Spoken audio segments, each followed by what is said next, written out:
Have you ever wondered why you suffer even when you have everything you think you should have? You might be doing everything right. You're kind to others, you follow the rules, you work hard, yet something still feels empty. Something still burns inside you, consuming your peace day after day. The problem isn't what you're doing. The problem is something far deeper, something that has been with you since the moment you were born, and you probably don't even realize it exists. What if I told you that your entire understanding of who you are is built on a fundamental misunderstanding? What if everything you believe about yourself, about your possessions, about your relationships, and about your life is causing you to suffer more than anything else possibly could? And what if the solution to ending that suffering is not about getting more, doing more, or being more, but about fundamentally changing how you see reality itself? Today, we're going to explore one of the most profound teachings from Buddhist philosophy, the concept of Sakkaya Ditthi, or wrong view of self. But don't let the religious terminology fool you. This is not about what you should believe. This is about understanding the psychological mechanism that keeps you trapped in a cycle of suffering, and more importantly, how to break free from it. By the end of this conversation, you might understand yourself in a completely different way. Let me start by asking you a question. When was the last time you felt completely at peace? Not just momentarily distracted or entertained, but genuinely deeply at peace. If you're like most people, that moment is rare. And if you examine that rare moment carefully, you'll notice something interesting. In those moments of peace, there's an absence of something. There's an absence of concern about yourself. There's an absence of worry about what others think of you. There's an absence of trying to control your circumstances. The Buddha used a powerful metaphor to describe the constant state we find ourselves in. He said that we are like people whose homes are on fire. The fire is burning all around us, destroying everything, yet we don't notice it. We go about our daily lives, making plans, acquiring things, pursuing pleasures, never fully acknowledging that there's a burning fire consuming everything we hold dear. This isn't a metaphorical fire happening somewhere distant. This fire is happening right now, in this very moment, in your mind and in your life.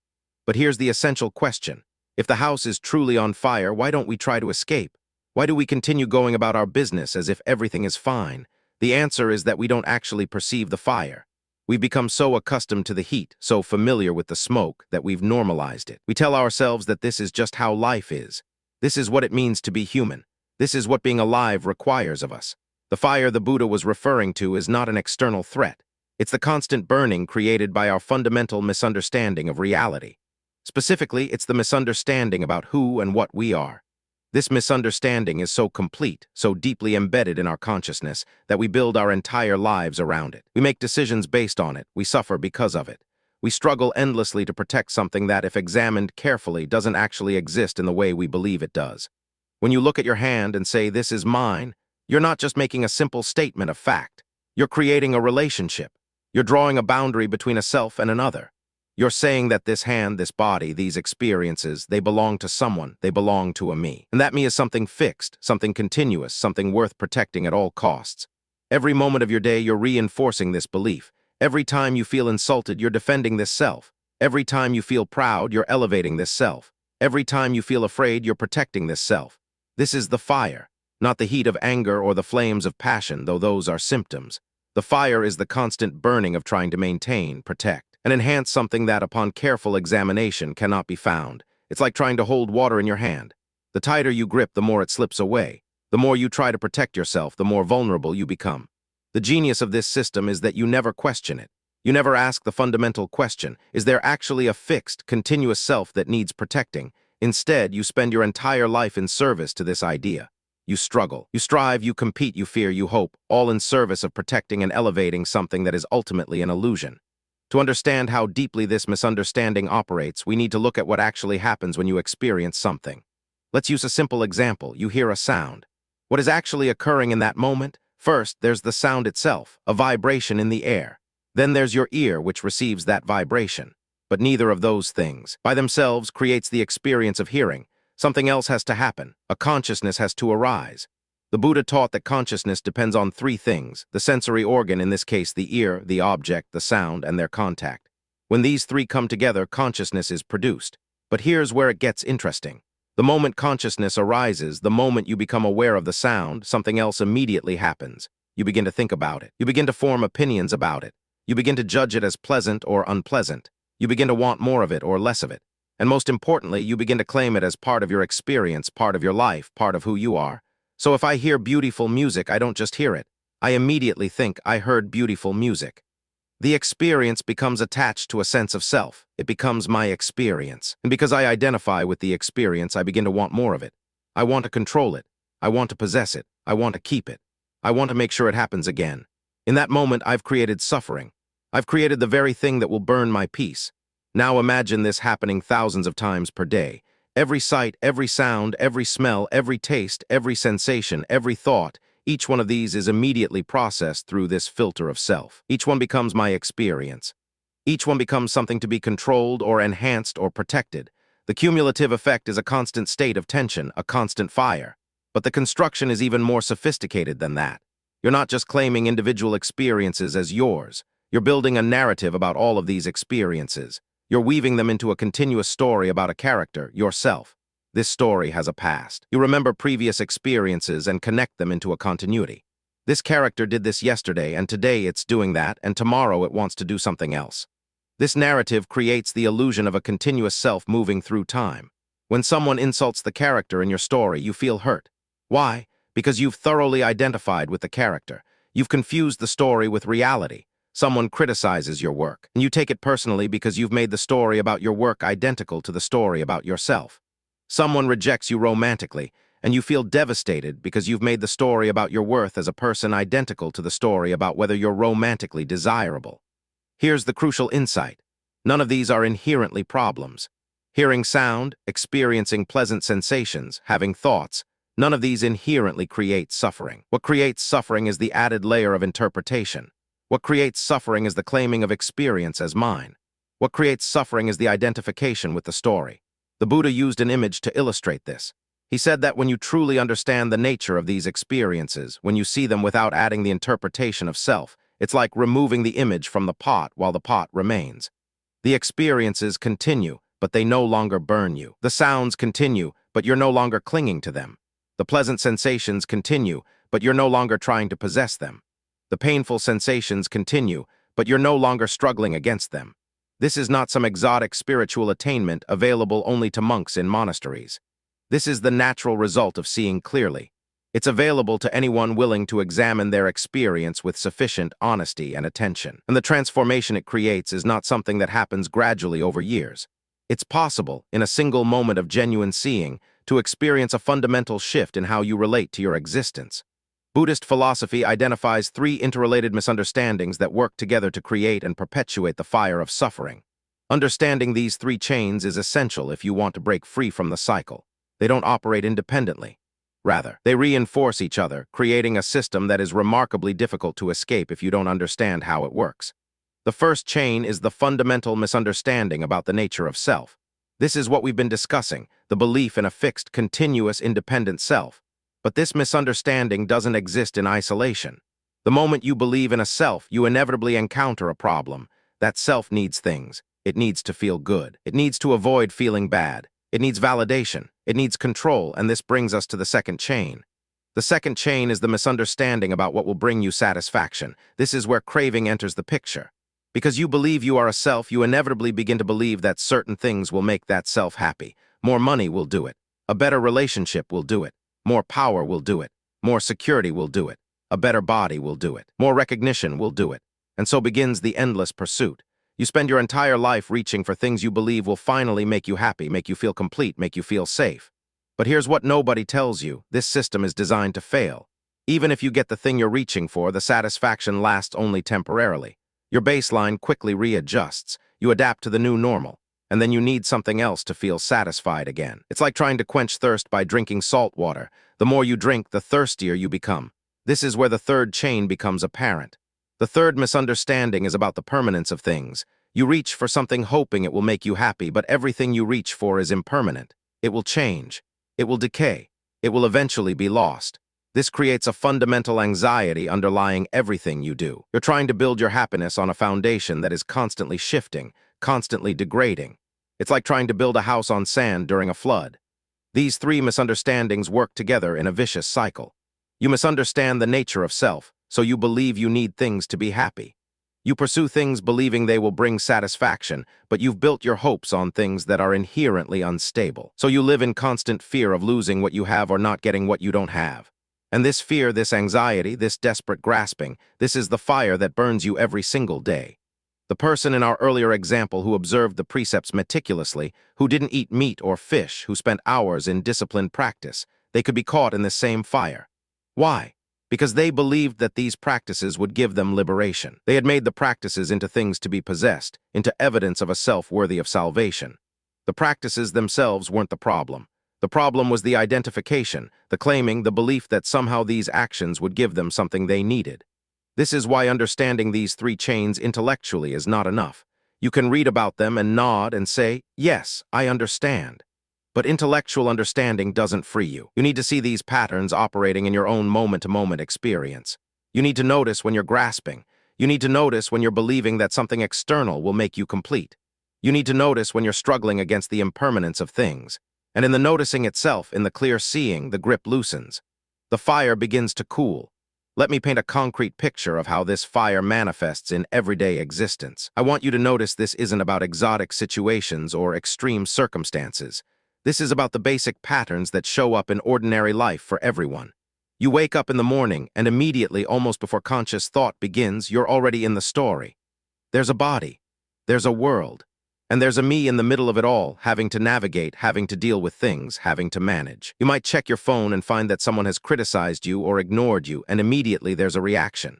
There's hurt or anger or anxiety. Why? Because you've read their action as a statement about you, about your worth, about who you are, or perhaps someone compliments you or shows you attention, and immediately there's a sense of pleasure and elevation. You feel good about yourself. Again, why? Because you've made their response into a statement about you. You've made it part of your story. Then you go through your day dealing with situations. Perhaps you're at work and you encounter a problem. How you respond to that problem is deeply colored by how you see yourself. If you believe you're a capable person, you approach it one way. If you believe you're not competent, you approach it differently. Both of these responses are filtered through a belief about a fixed self. You feel hungry, and immediately you eat because you believe the body is yours and you need to maintain it. You experience fatigue, and immediately you seek rest because you need to protect your well-being. None of these are inherently problematic. A body does need to be fed and rested. But notice the added layer. You've made it your responsibility. You've made it a statement about how you're caring for yourself. It becomes part of the narrative of self-care and self-maintenance. Then evening comes. You might have done something you're proud of, and you congratulate yourself. Or you might have done something you regret, and you criticize yourself. Both pride and shame require the same fundamental belief that there is a fixed self to be praised or blamed. The healthy person, the successful person, the worthy person, all of these identities require that you maintain a positive evaluation of yourself.